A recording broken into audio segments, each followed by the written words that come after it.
Buenas tardes. Vamos a empezar el acto. Yo brevemente, ¿no?, decir que dar las gracias a todos los ponentes, evidentemente, a todos, y a Rafael especialmente. Este es el segundo acto que hacemos de ciclo de arquitectura, con un tema, yo creo, muy bien escogido, ¿no?, que es esa, al menos aparente tensión que hay a veces, ¿no?, entre el interés económico, la promoción inmobiliaria y la arquitectura, la belleza, y cómo todo eso se puede o no, que es lo que hablaremos hoy, ¿no?, compaginar.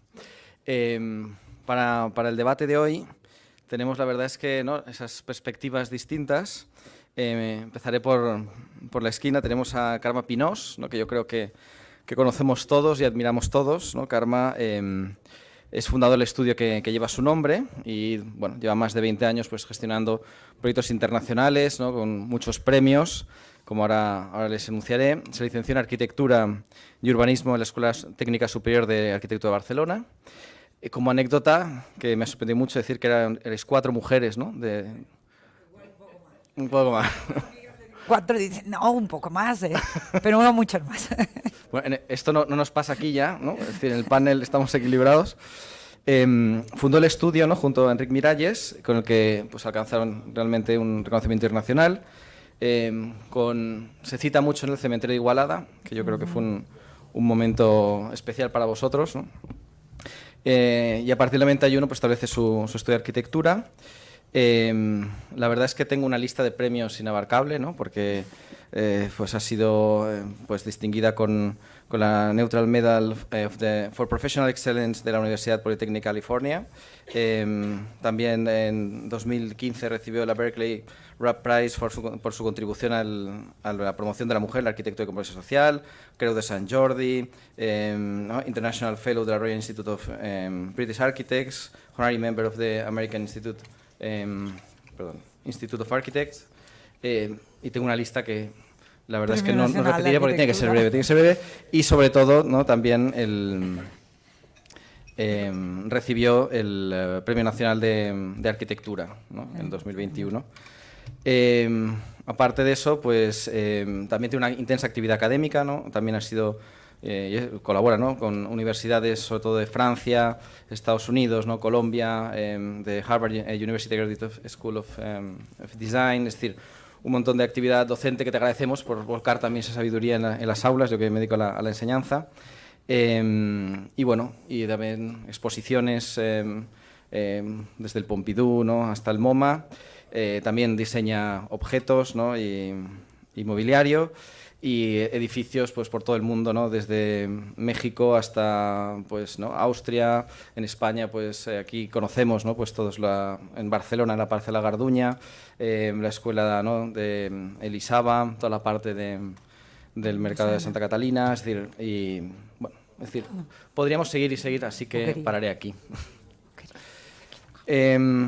A continuación, contamos con Francisco Pérez Medina, ¿no?, que es consejero delegado de Culmia, ¿no?, una de las principales promotoras de España.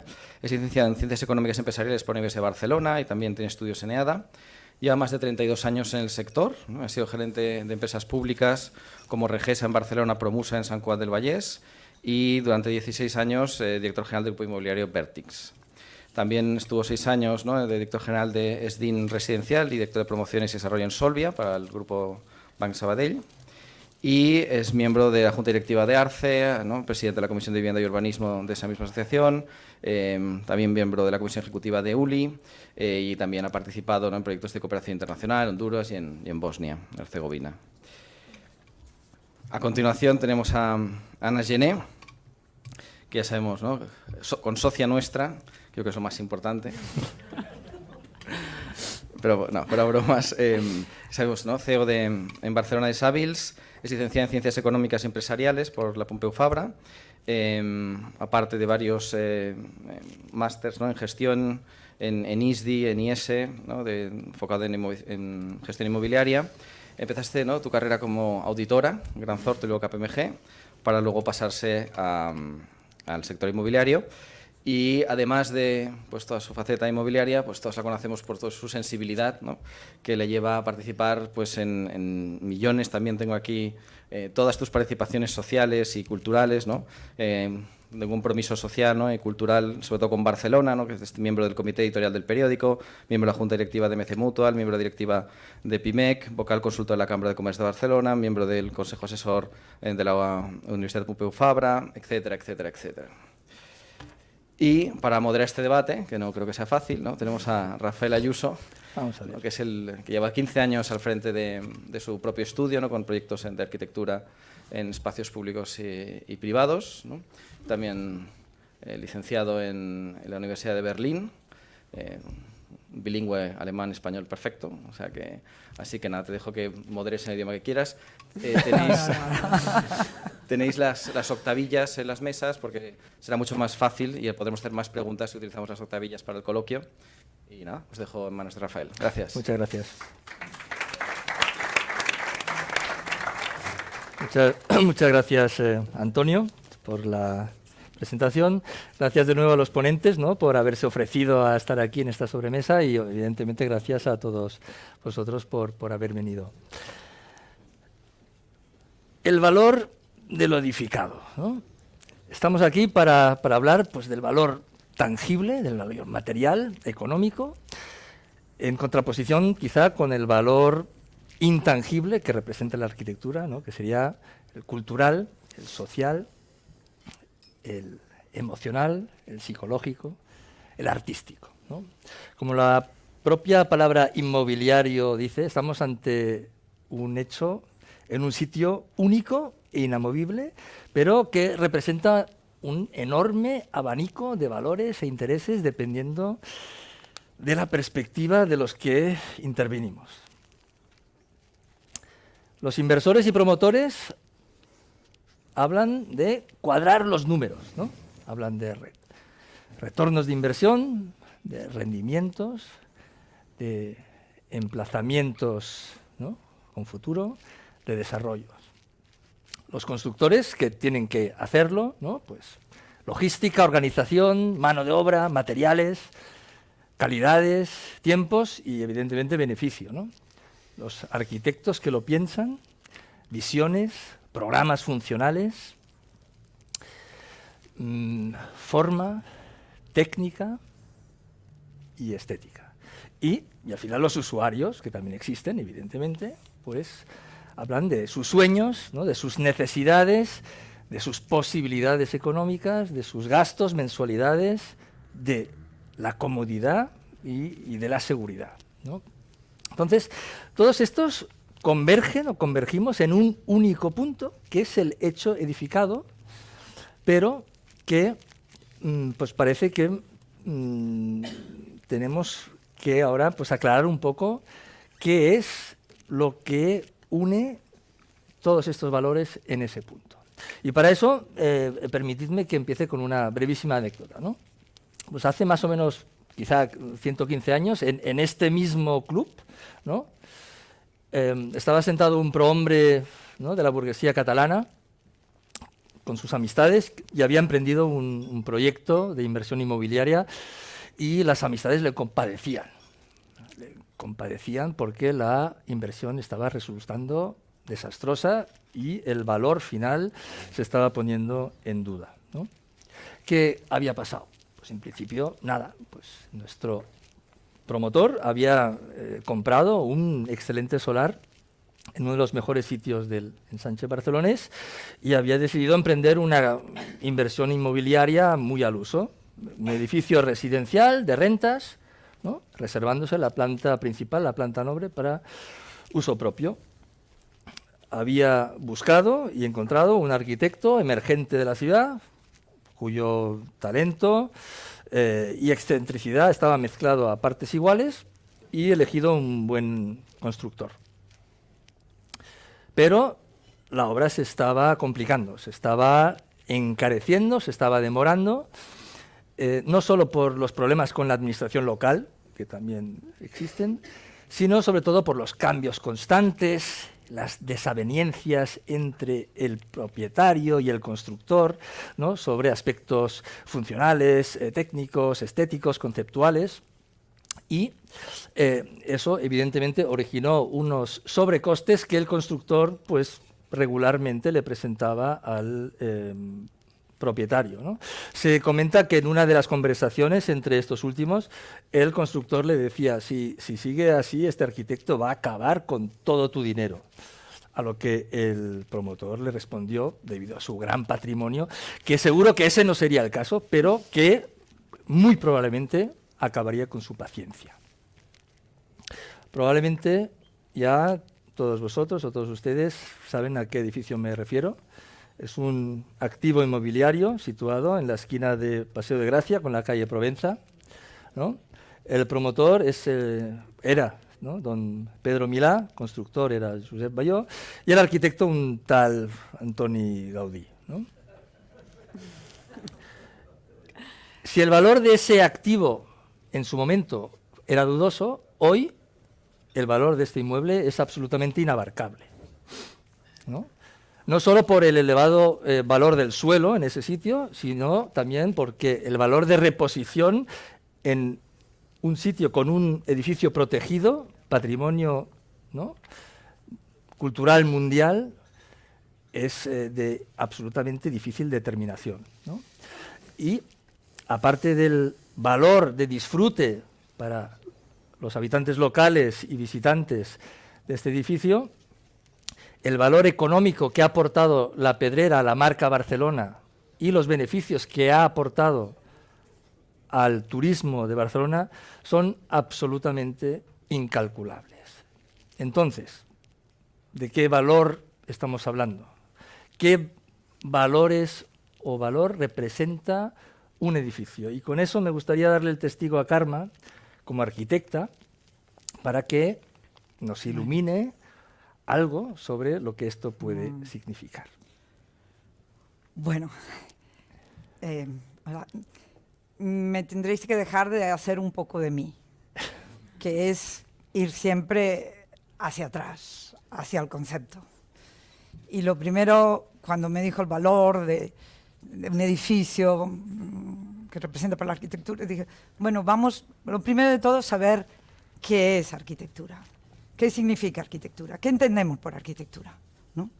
Entonces, yo dije, bueno, arquitectura es el espacio de la sociabilidad. Nos relacionamos en la arquitectura. Incluso una vivienda es el espacio de una pequeña comunidad, que es la familia donde se relaciona. Entonces, yendo hacia atrás, ¿cuándo nace la arquitectura? La arquitectura nace cuando el ser humano necesita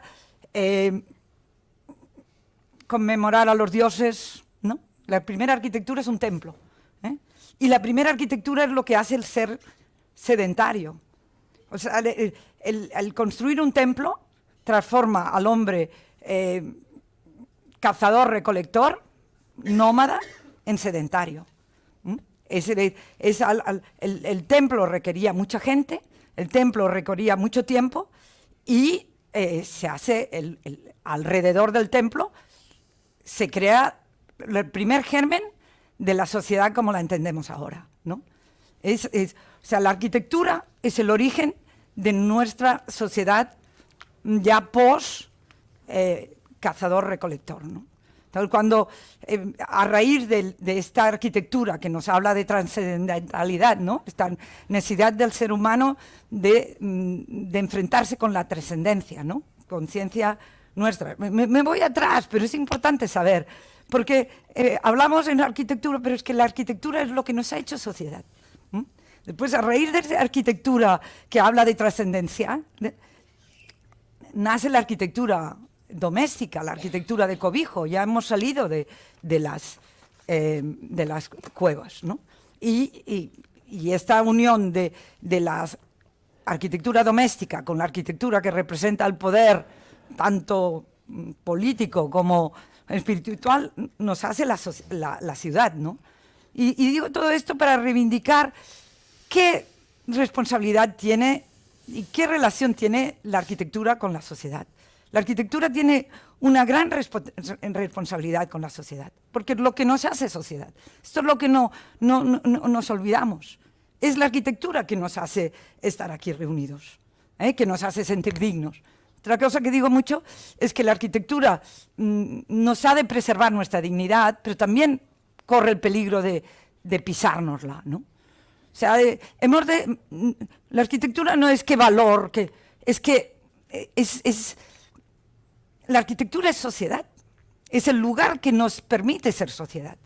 Y ser social es también preservar nuestra dignidad, como ser humano. Entonces, aquí nos remontamos, ¿qué es preservar nuestra dignidad? Pues preservar nuestra dignidad es preservar nuestra libertad como ser humano, nuestra sostenibilidad en relación con la naturaleza, es ser persona.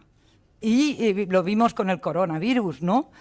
Cuando viviendas que no estaban preparadas y que estaban pisando la dignidad de la gente, cuando les obligaron a estar X meses dentro, se volvieron locos.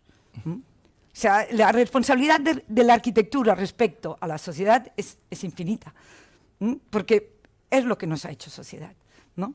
Entonces, también, vamos atrás. Ser humano, ¿no?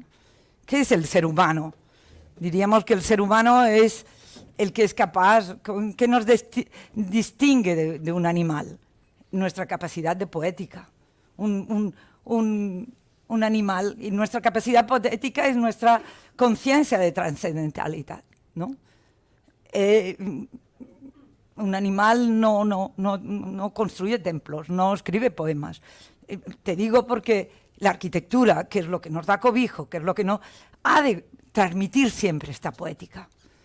No podemos convertir la arquitectura en mecanismos de resolver problemas únicamente pragmáticos. El ser humano es esta necesidad de escribir relatos, de crear poética, y esto nos lo ha de comunicar la arquitectura. No quiere decir que seamos Gaudí, porque Gaudí está hablando de ya extraponerse con... No hace falta. Vale, genial, pero no hace falta. Es simplemente la arquitectura de comunicar poética, y la poética es siempre más allá del pragmatismo. Y más allá del pragmatismo es el combinar este zócalo con este rojo, el no solucionar únicamente. Esto lo hacen los animales, ¿no? El pragmatismo, tú estudias el nido, pues todo es maravilloso, pero esta necesidad del hombre de escribir relatos, de rodearse de poética, no lo podemos. Para ser una sociedad saludable, hemos de recibir todo el rato este plus de poética.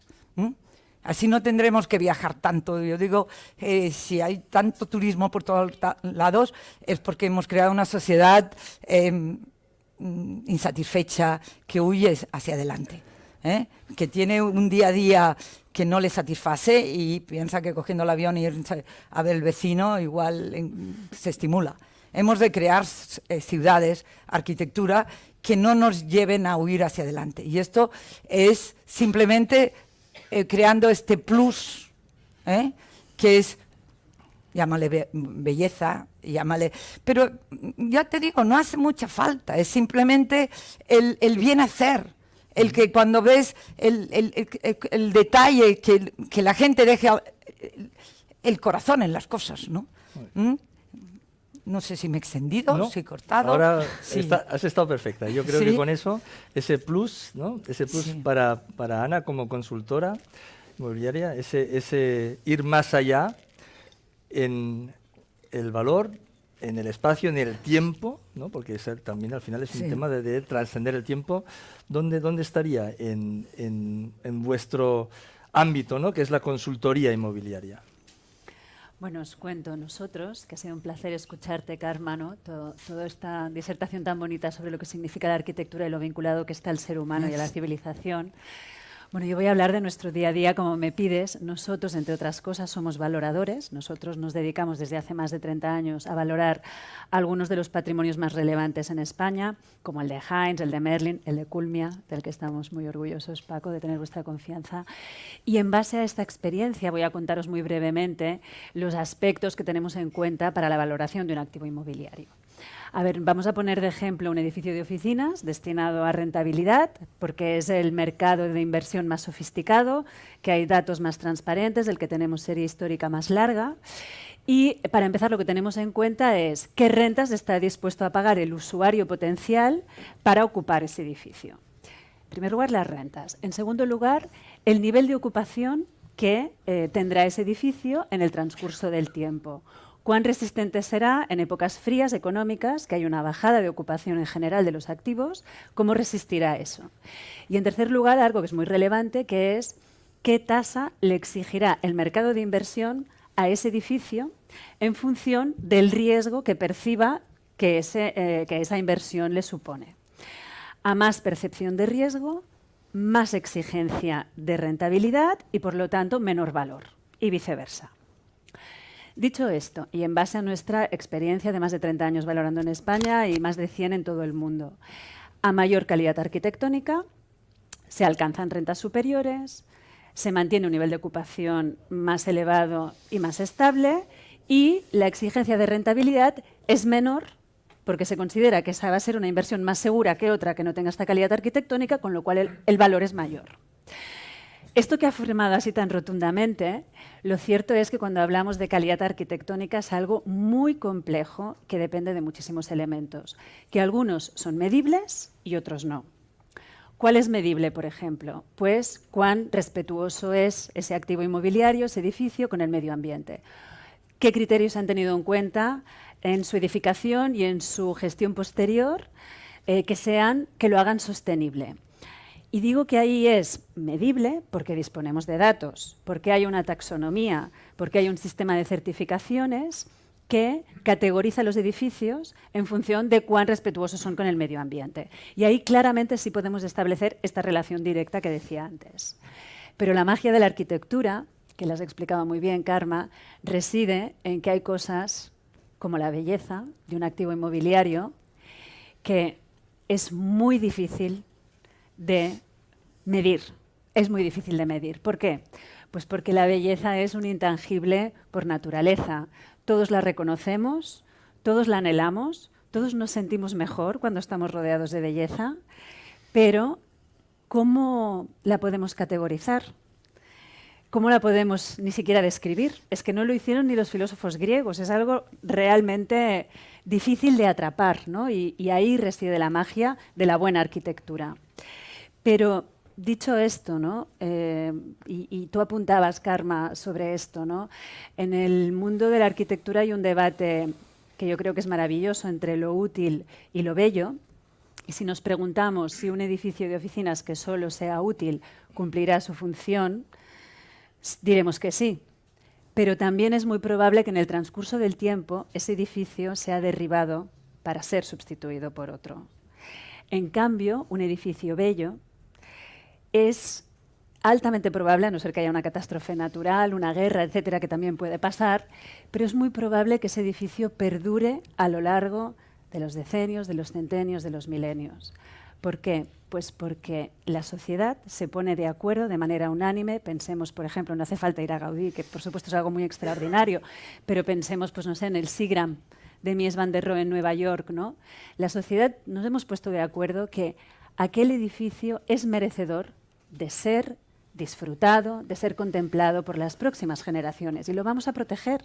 Quizá cambiará de uso, quizá de aquí a unos años no harán falta tantas oficinas en Nueva York, sabéis que hay un debate al respecto, quizá será residencial, quizá será un centro cultural en un futuro, no lo sabemos, pero ese edificio se va a mantener en el tiempo.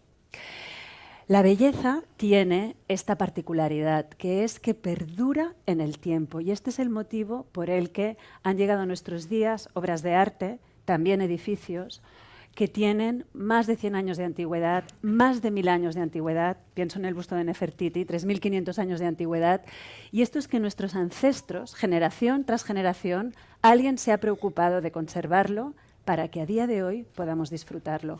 Y la buena arquitectura tiene esta particularidad, que la protegeremos para seguir disfrutándola en el tiempo.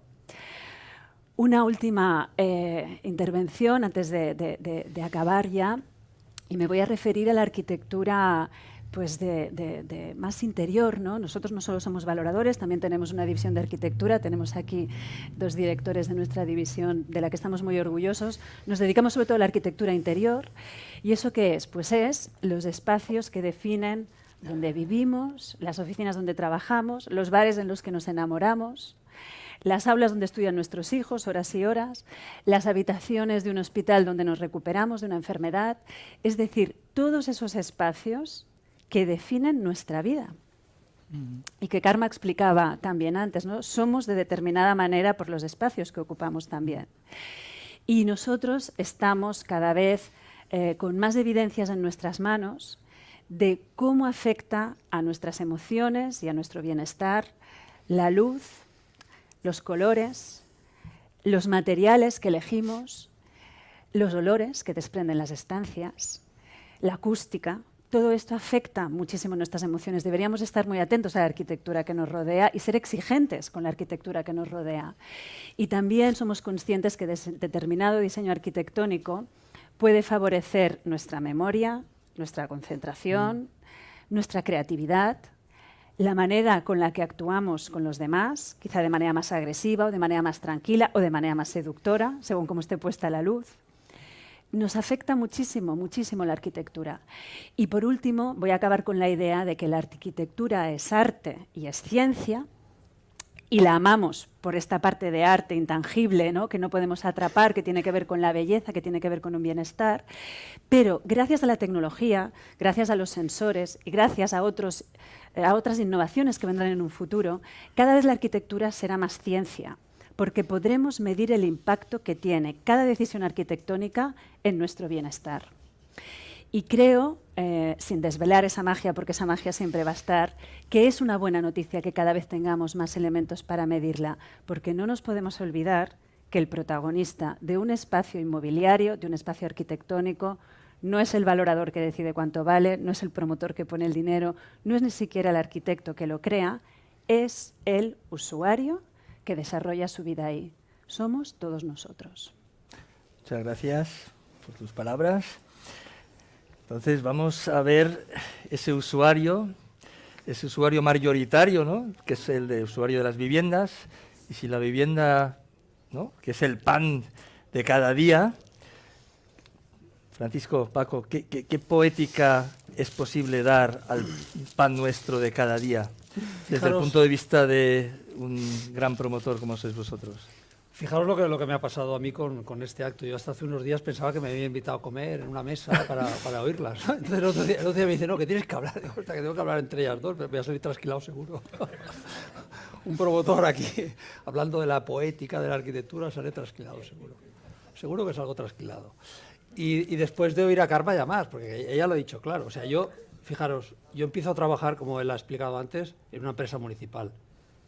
Llegó el primer día y ya habían contratado a los arquitectos, buenos arquitectos. O sea, la poética ya la ponían ellos. Y a mí que me quedaba, lo que ha dicho ella, lo del animalito. Lo de organizar todas las cosas del nido, que todo esté funcionando bien y demás. Y me quedó claro el primer día, yo iba a hacer de animalito. Me dieron los estatutos, despacho no tienes, búscatelo por aquí, a ver, había una sala, yo creo que estaba el conserje que vivía arriba. Y a partir de ahí me di cuenta que esto de hacer viviendas, de hacer arquitectura, de hacer edificios, son una serie de actividades concatenadas, una pegada al lado de la otra, que todas hay que hacerlas muy bien. Antes hablábamos con Karma, y la primera es que el urbanismo hay que hacerlo muy bien. Porque si no haces bien el urbanismo, con un buen urbanismo podrás hacer posiblemente, decía ella, un buen edificio. Con un mal urbanismo tienes que esforzarte mucho para que el edificio esté bien. Y eso es cierto. Y aterricémoslo un poco en la realidad, si queréis, de este país ahora. Fijaros, en los colegios, en los visados de los colegios, el edificio medio de viviendas es 18 viviendas. Eso es muy pequeño. Eso quiere decir que un arquitecto cobrará poco por hacer ese edificio y, por lo tanto, o le pone esa pasión, esa profesión para que salga bien, y, por otro lado, o le has puesto una normativa urbanística que haga que aquel edificio esté conjuntado dentro de una ciudad, o va a ser muy difícil que de todo esto salga algo razonable. Yo este fin de semana, no el anterior, estuve jugando a fútbol, que ya no me tocaría, pero estuve jugando a fútbol en un campeonato por ahí, por Orense, y visitábamos un parque natural que lo han destrozado con las viviendas que han hecho en los últimos años para vivir la gente. La poca gente que vive por allí ha destrozado aquello con casas de muy mal gusto, que no tiene nada. Te metes para adentro, hay casas de piedra. Entonces, al final, esto es muy importante. Por eso digo, yo que soy el animalito este que se dedica a organizar las cosas, todo tiene que estar. Si tú eliges un mal suelo, difícilmente te va a salir una buena promoción. Pero hay que elegirlo todo. Tú tienes que elegir un buen suelo, un arquitecto. Este arquitecto tiene que saber hacerte un básico, pero un ejecutivo. Tú tienes que hacer un programa previo sobre qué quieres hacer y en ese programa sabes que o va a trabajar la gente o va a vivir la gente. Has de incorporar toda tu experiencia, toda la experiencia que tienen las distintas profesiones. Al final hay que saber elegir una constructora, construirlo bien, pelearte. Los números te tienen que funcionar. Esto me quedó claro desde el primer día. Yo me dedicaba a hacer vivienda de protección oficial. Si nos iba mal, la vivienda, que era una sociedad anónima pública, había que disolverla. Con lo cual, yo no estaba para muchas tonterías. No. Teníamos que hacer muchas viviendas porque la gente las necesitaba y teníamos que hacerlo así. Yo creo que al final es verdad, después de tantos años de profesión, tú acabas interviniendo en la concepción de la ciudad porque hemos podido participar en desarrollos urbanísticos. Desarrollos urbanísticos que los he visto completos, con una empresa que he llegado a hacer la promoción número 100 allá, pero hay otros que habían hecho otras 100 más. Ves qué desarrollos urbanísticos funcionan, cuáles realmente la gente se siente cómoda, y hay otros que no han funcionado. Hay otros que nosotros desde el principio hemos dicho esto no funcionará y no funciona. El comercio está mal ubicado, la gente no pasea bien por las calles, los parques no están colocados en el sitio preciso. Yo creo que esta visión global de principio a fin para mí es muy importante. Fijaros, dentro de una profesión como es la nuestra, de una actividad como es la de promotor inmobiliario, que yo la veo dentro de este tubo. Y si no, no sería posible. Yo antes le estaba contando, tenía al lado a Karma y hablábamos con Karma. Yo le estaba contando a Karma, nosotros hacemos de todo en mi empresa. Estamos ahora construyendo 3.000 y pico viviendas. La mitad son viviendas industrializadas, asequibles. ¿Sabéis? Toda la polémica esto ha estallado ahora con las elecciones, lo de la vivienda asequible. Y nos hemos atrevido a meternos en esto. Es verdad, porque tenemos un accionista americano y esto del asequible lo entienden, porque en los países anglosajones han hecho mucha vivienda asequible. Entonces no es muy normal que un promotor privado se meta a hacer vivienda asequible. Pero para nosotros es muy importante esta concepción global, ¿no?, de que tiene que haber un sector de vivienda asequible, del papel que podemos jugar y de la importancia que tiene el arquitecto. Yo le comentaba, esto de la vivienda asequible industrializada en nuestro caso es un módulo de hormigón, pero hemos intentado que los mejores arquitectos que hemos podido contratar trabajen para que aquello, cuando se vea insertado en la ciudad, realmente sea una parte importante de esta ciudad. Yo no me olvido siempre, porque podíamos ver las cosas parcialmente, que nosotros nos movemos en este tubo, y acabo, en una actividad que económica y socialmente es muy importante. Los promotores podemos haber estado muy denostados, o seguimos, ¿qué le vamos a hacer? Es lo que hay. Pero fijaros que en todo el tubo de promoción inmobiliaria, servicios inmobiliarios y construcción, si contáis en una economía que supone, como la española, al final supone un 17,5% del PIB. Dices, ¿esto es poco o mucho? Pues hombre, mucho. Si comparáis con el sector del automóvil, que es un 10%, veréis que es mucho. Por lo tanto, es una actividad que además es de kilómetro cero. No podemos construir edificios en China para traerlos aquí, es cero. Esto sí que es de proximidad totalmente.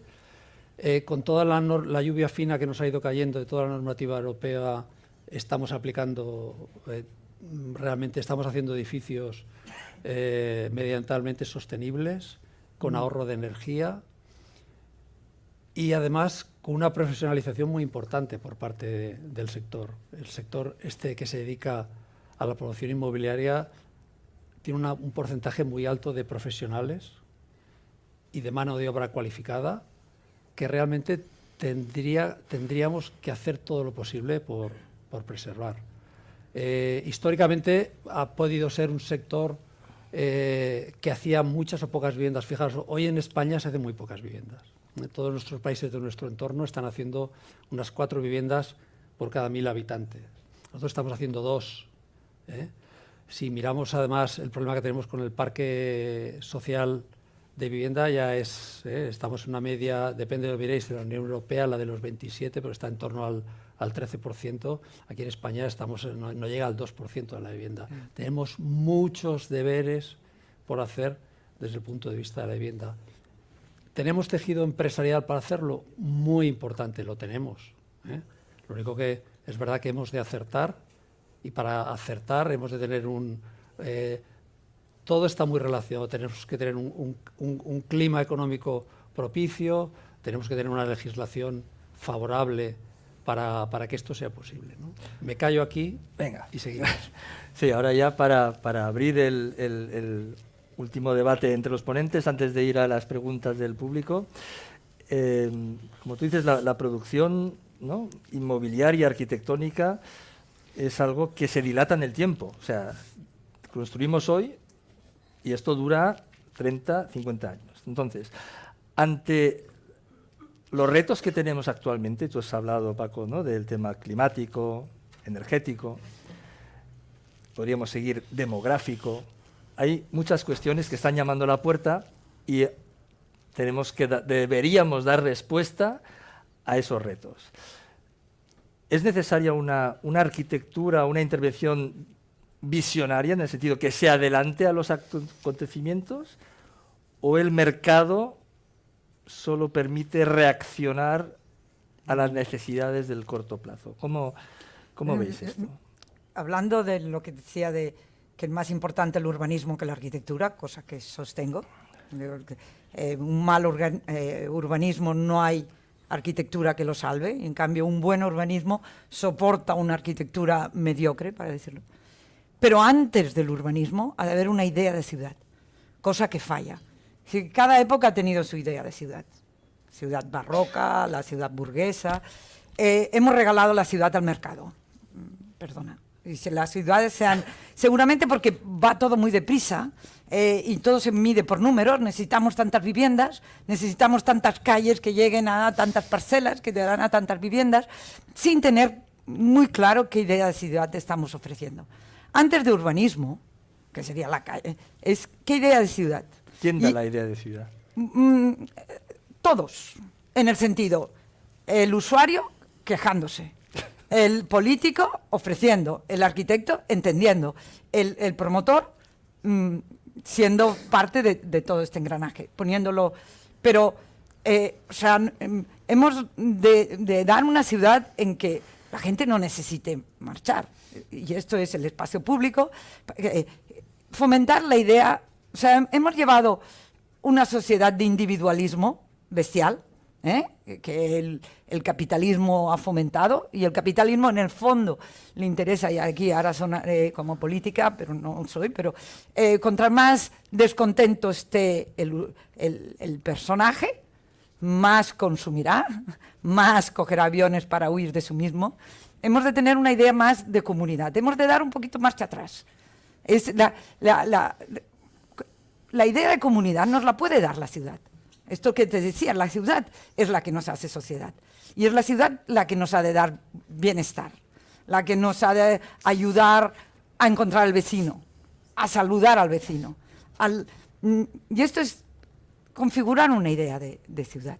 Si la ciudad barroca con el palacio del rey, del príncipe, la ciudad burguesa con sus avenidas, esta ciudad democrática, esta ciudad de flujos. ¿Cuál es nuestra ciudad? Y en el momento que sepamos cuál es la ciudad que todos reclamamos, sabremos qué modelo de urbanismo. Y lo de menos, lo digo así, lo de menos serán Gaudís. No. El Gaudí será el plus, como es Greco. Sí. ¿Pero ¿Cuál es la ciudad esta que crees tú, Ana? ¿Qué es la ciudad Bueno, que a ver, soñamos, necesitamos? A ver, aquí sucede una cosa, es que la sociedad del siglo XX, siglo XXI, y cada vez más, va a tener un reto mayúsculo, que es que cada vez somos más población y cada vez nos queremos concentrar más en las ciudades. O sea, hay una situación de un reto increíble. Por daros el dato, a día de hoy, más del 50% de toda la población mundial estamos concentrados en un 2% de toda la superficie del planeta Tierra, que son las ciudades. Y esto va increciendo. En 2050 está previsto que seamos más del 70%. Entonces, aquí hay un reto mayúsculo que nos atañe a esta industria, pero también a la de la movilidad, a la de la energía y a muchas otras, porque nos tenemos que organizar y tenemos que estructurarlo en unos pilares que permitan a esta gente que aspira a vivir en ciudades, porque las ciudades las identifican como lugar de oportunidades, educación, sanidad, cultura, interacción social, intercambio, posibilidad de prosperar económicamente y que legítimamente quieren ir a buscar esas oportunidades en la ciudad, las tenemos que organizar bien.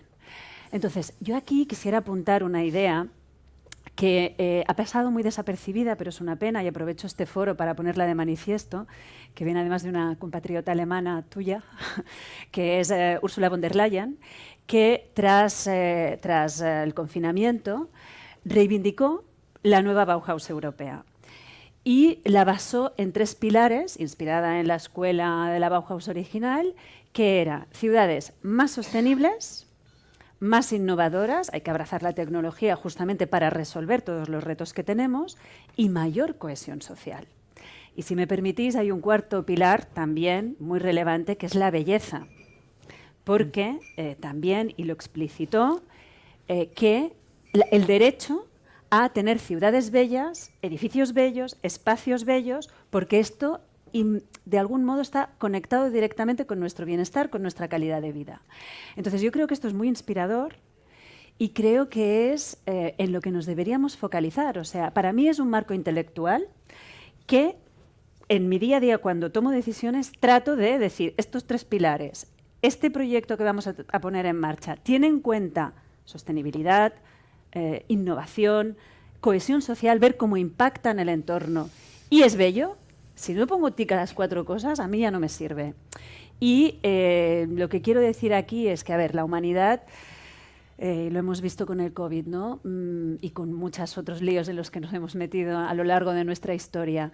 Generamos muchos problemas, pero somos muy resolutivos resolviéndolos también. Y yo pienso que este gran reto que tenemos de las ciudades, pienso honestamente que vamos a resolverlo, aunque todos tenemos que hacer lo mejor de nosotros mismos, y esto implica mundo público, mundo privado, y dentro del mundo privado no solamente tendremos que hablar mucho más los diferentes actores de la industria, de la arquitectura inmobiliaria, etcétera, sino con otras industrias, porque tampoco vamos a ser capaces de hacer ciudades exitosas si no entendemos bien cómo funciona la movilidad, cómo funciona la energía y muchos otros aspectos. Muchas gracias, Ana. Paco, ¿quieres decir algo antes de abrir el...? Sí, yo te diría, yo estoy bastante de acuerdo con Carla. Fíjate, yo últimamente he podido participar en 2 proyectos que están ahí hilvanados para diseñar dos grandes ámbitos, uno en el ámbito metropolitano de Barcelona y otro de Madrid, ¿no? Y buscando un poco la reflexión con los urbanistas que son más de nuestra confianza, que han hecho trabajo, me decía, al final, en las ciudades lo importante es lo que tú dices. Yo le digo, ¿qué ciudad podríamos coger como modelo que lo ha hecho bien? Y me decían, pues mira, Ámsterdam. Porque Ámsterdam lo que ha hecho ha sido no ponerse a discutir ideas. ¿Con qué ideas vamos a tener adelante los próximos años en nuestra ciudad? Y a partir de ahí ya veremos lo que hacemos. Vamos a partir de ideas y veremos lo que hacemos. Pasa que esto es verdad que cuando lo aterrizas, cuando lo vas aterrizando en nuestro entorno en el que nos movemos, pues es un poco difícil a veces aterrizarlo, porque ahora es verdad que está, sabéis que está el PDU, que es un poco la planificación que va a haber en toda...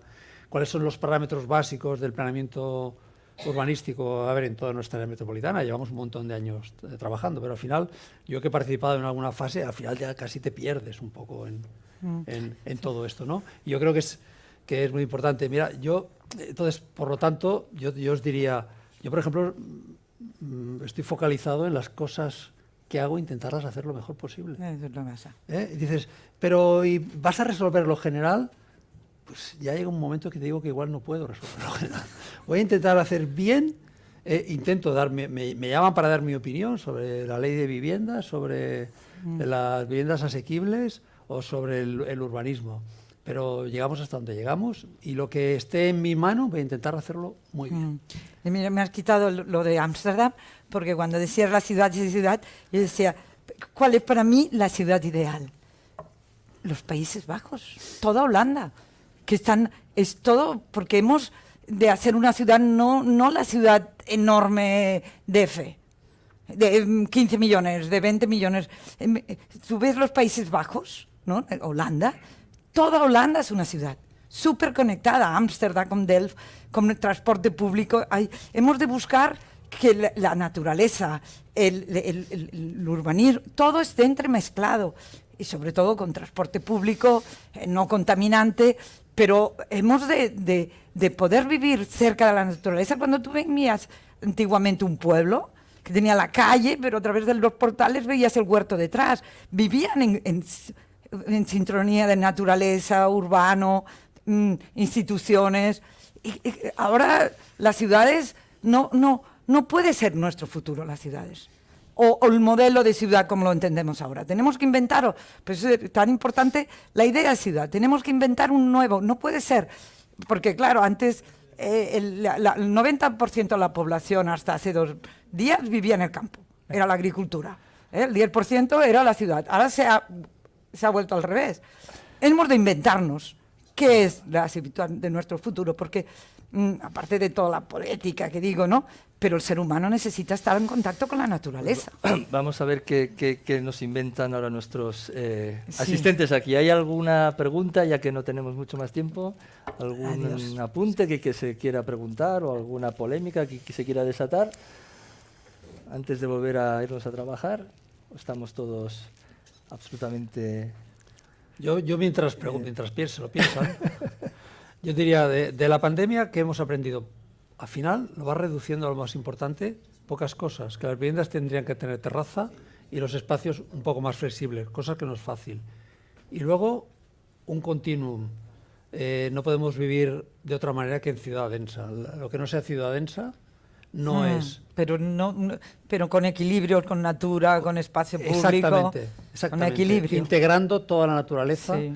dentro de... Y esto es importantísimo, si no Me dejas hacer Sí. que Sí, yo no, hablo no. demasiado, pero solo un segundo. Mientras no lo haya digo porque intervenciones, sí, tenemos 3 porque minutos. a los arquitectos, que siempre digo que somos los culpables, somos culpables de todo. Sí, Viene sí, el sí. corona, somos culpables de que las casas Siempre. no tienen Siempre nos terraza. llaman a nosotros Yo al final. a mis alumnos siempre les digo, a partir de ahora ya lo sabes, culpable.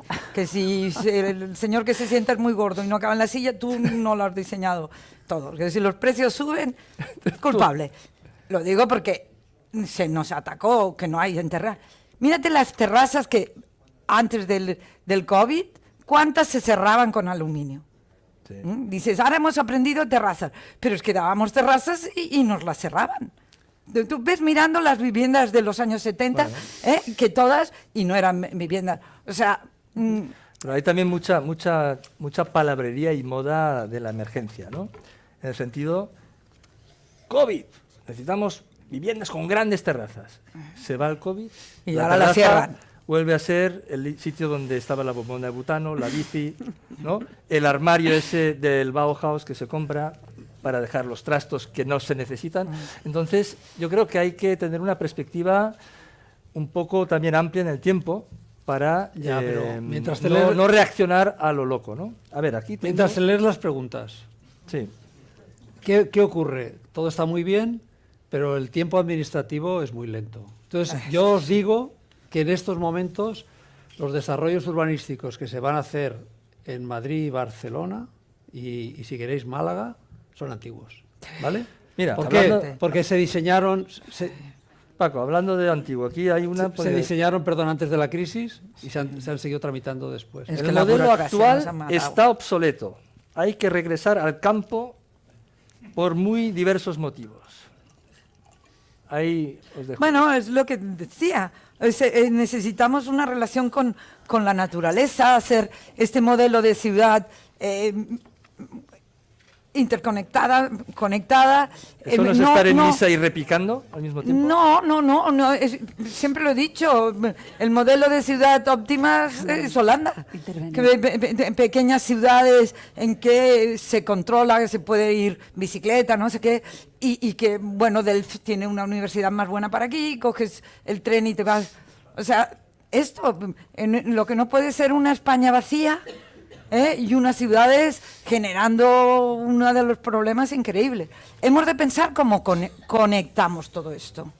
Yo quisiera hacer un apunte. Muy de acuerdo en que lo ideal sería una conexión de ciudades. Cataluña, de hecho, y la región metropolitana, que somos más de 5 millones de habitantes, podría ir a ese modelo, pero eso sí nos falta Rodalías, por supuesto. Esto es fundamental y de momento pues no podemos tener esta interconexión. Pero yo a la pregunta en concreto, quien quiera irse al campo, es maravilloso, sabe que ahora puede hacerlo porque podrá trabajar, podrá teletrabajar, pero aquí hay una cuestión, que es que la gente joven, de manera muy mayoritaria, lo digo porque nosotros que nos dedicamos al mundo de las oficinas lo hemos estudiado mucho, qué prefiere la gente, dónde quiere trabajar, etcétera, en Europa quieren vivir en ciudades, porque quieren ir a conciertos, quieren ir a bares, quieren conocer gente nueva cada noche, y eso, esa aspiración, lo quieren y nos tenemos que esforzar en que las ciudades en las que desean estar sean ciudades dignas, habitables, que resuelvan un bienestar. Entonces, la pandemia nos puede haber descubierto que podemos trabajar desde el campo, pero esa opción se está demostrando a día de hoy que es minoritaria. Tenemos que seguir resolviendo las ciudades. Eso es lo que quisiera decir yo. Que no es tan sencillo como, pues nos vamos a ir al campo, porque no está sucediendo. Pero si del campo con 20 minutos o media hora, que es lo que tardas de ir de una punta a la ciudad, puedes... A mí se me están escapando la gente, y ya tengo 2 en online, y me pone nerviosa porque no es lo mismo. No, y después, claro, tengo una en Sevilla, y el otro se me va al campo pero yo les exijo que de tanto en tanto vengan. Regresen. Pero si este tanto en tanto se convierte en media hora, en una hora, pueden vivir en el campo. Porque la idea de comunidad que te da un pueblecito también es muy gratificante. Si esto no va en contra de poder ir a la ópera por la noche y volver, pues qué bien, ¿no? Aquí hay otra, no sé si, bueno, el concepto de belleza, sostenibilidad, arquitectura acogedora, o sea, es un concepto privilegiado. Estamos hablando de un lujo. ¿En qué? ¿De la arquitectura? La arquitectura de valor. Buena arquitectura, la arquitectura poética, digamos, ¿es No. un lujo asequible a pocos? No, absolutamente, es lo que he dicho, no hace falta Gaudís. Hace falta que las cosas las hagas para salvar la dignidad de la gente, buena luz. Hace falta ir en contra de la mezquindad humana, simplemente. Es tener, tú vas a los pueblos y cuando las casas, lo que tú decías, casas de los pueblos que se hacían con cariño, no las quieres derribar, sino que las adaptas. Es simplemente ser consciente de la dignidad y que la arquitectura de estar valorando y salvando la dignidad de la gente. No necesitamos, con un Gaudí que tengamos cada 100 años nos basta, ¿eh? No, es alma, simplemente, trabajar con el alma. Yo creo que esto se puede aplicar hasta la vivienda protegida. Claro. No tiene nada que ver. Yo creo que la calidad de los espacios... De hecho, uno de los requisitos que nos, por ejemplo, digo para decir los casos prácticos, para no hablar de forma genérica, que nos han metido a nosotros en el Plan Pive de Madrid, que todos los conjuntos tienen que tener zonas verdes. Allí nos han exigido piscina. Que, Esto dura 2 días, ¿eh? Bueno, con la y sequía. luego nos cortaron el agua. Coworking, o sea, estamos hablando de viviendas que se alquilarán entre 480 euros, 670, 800 y pico, de 1, 2 y 3 habitaciones, pero con un grado de confort comunitario importante. Son grandes parcelas y demás, ¿no? Yo creo que no está reñido en absoluto. Yo creo que al contrario. Y además aquí hay una gran tradición de hacer la arquitectura, por ejemplo, de protegida en muchos sitios, con mucho cuidado. Hay 2 cosas, que a veces se nos ha ido la mano con el coste, pero yo recuerdo, yo cuando empecé en esto, lo primero que hice fue con un grupo de arquitectos irnos a ver en Francia promociones de los grandes arquitectos. Y cuando llegué aquí me preguntaron, ¿qué te han parecido? Dije, mira, si hacemos lo que hacen allí, nos lo queman aquí, ¿no? Porque es simplicidad absoluta, hormigón por dentro, la cocina era un hornito con un fuego nada más, y aquí realmente nunca hemos hecho eso. Pero lo importante no son esto, son los espacios, ¿no?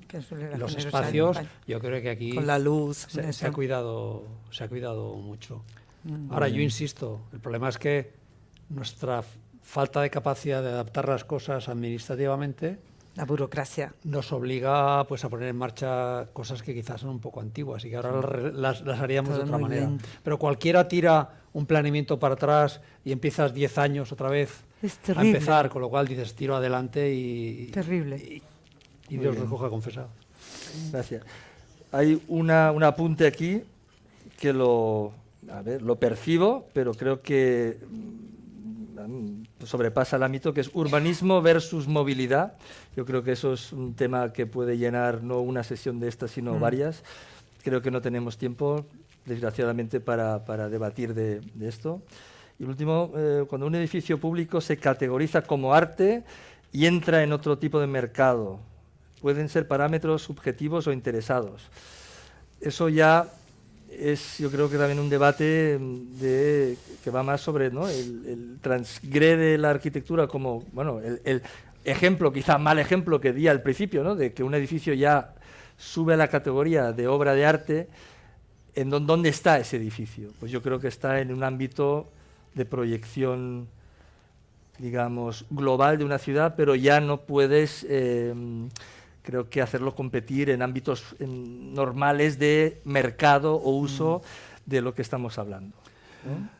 Lo que pasa es que yo lo aterrizaría un poco, que mira, en nuestra empresa, ¿qué hacemos? Hacemos viviendas que en su día vendíamos a 160.000 euros en Huelva, que no te puedes, dices, las fachadas cómo van a ser sencillitas. Otra cosa es que la arquitectura sea buena, pero la fachada, o sea, la arquitectura y el programa sea bueno, pero ¿cómo serán los materiales?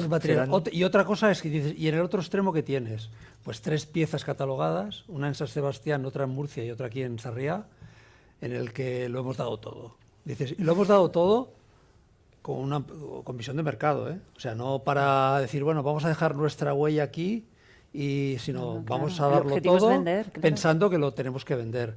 Y, por ejemplo, la Casa Grasas que hemos hecho en Sarriá es excepcional. O sea, el trabajo que ha hecho todo el equipo de profesionales, que ahí no sé si no la conozco. No, ahora no la podrás. Nos dieron un premio y no lo tuvimos que renunciar porque el comprador nos pidió, tenemos un libro editado muy bonito en 3 idiomas además, y dijo, esta es mi casa, os pongo como condición que no quiero que conozca todo el mundo. Pero claro, eran frescos que que restauramos. Aquí hay alguien que yo creo que sí que lo ha visto, Javier. Claro, de ese extremo a las viviendas asequibles que estamos haciendo, lo que hay que poner son, toda esta cadena de cosas que yo decía que todas hay que hacerlas bien, pero empezando, yo estoy de acuerdo, hay que empezando por la arquitectura. La arquitectura tiene que ser buena, ¿vale? Y esto, si llevas muchos años en esta profesión y tienes sensibilidad y sabes el valor que añade, hay que cuidarlo. Y hay que ser capaz de hacer las viviendas asequibles que nos cuestan 120.000 euros, impuestos incluidos, hacer una operación como la de Casa Grasas o como la que estamos haciendo en San Sebastián, que está en la Concha, que son cuestiones de una sensibilidad que tienes que tener con todos los profesionales que intervienen. Eso sí, desde nuestro punto de vista, siempre enfocados al mercado. Esto no lo podemos permitir nosotros. Muy bien, muchas gracias, Paco. Pues yo creo que con estas palabras, ¿no, Carmen? Para los arquitectos, la arquitectura tiene que ser buena. Sí. Podemos acabar la sesión de hoy y ya irnos a hacer en la tarde lo que tenemos que hacer, trabajar o seguir haciendo arquitectura o lo que sea. Cruzar la calle. Muchas gracias a todos. Gracias. Muchas gracias, Rafael.